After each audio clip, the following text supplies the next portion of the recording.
让我们一起加入客家风情，大家来讲客家吧。One of Taiwan's most unique teas has to be Oriental Beauty Tea. This can only be harvested during the hottest months of the year and has a unique fruity honey-like taste. This special flavor is brought about by the biting of small green leaf hoppers on the tea leaves before the leaves are harvested. This also means that this kind of tea cannot be cultivated with the use of any pesticides.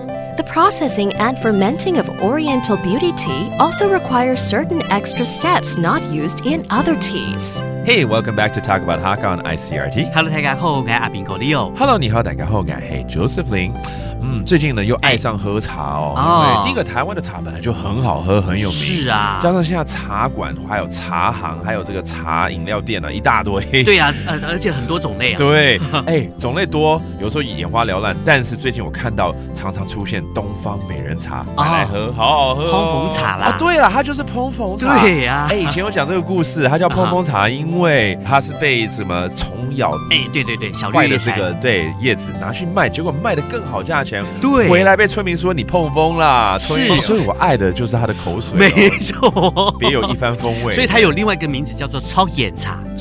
超眼就是左眼了，对，就是说上面是有口水的。其实主要就是因为这个小虫子咬过之后呢，让这个茶叶有不一样的发酵程度，所以做出来的茶才会有那个特殊的蜂蜜的味道，有那个果香味。了解。既然要有小绿叶菜，所以一定要非常注重这个环保，绝对不能喷农药的。所以你看这制成是不是很辛苦、很麻烦的？对，没错。OK， 所以它原本是要用来当做乌龙就对了，这个意思。是啊，而且你刚刚讲到烹缝茶嘛，它又叫做东方名饮茶，就是因为西方人爱嘛，所以当然就是给一个很美的名字。然后呢，还有叫做福寿茶，另外还有一个传统的名称叫做番庄乌柳。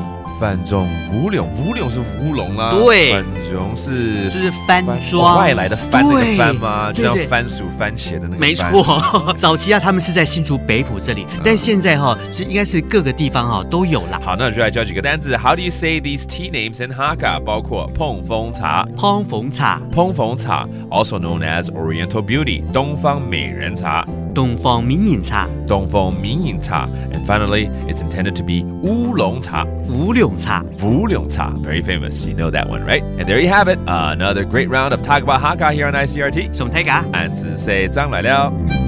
客家风情由客家委员会监制。 We Love Hakka has been brought to you by the Hakka Affairs Council.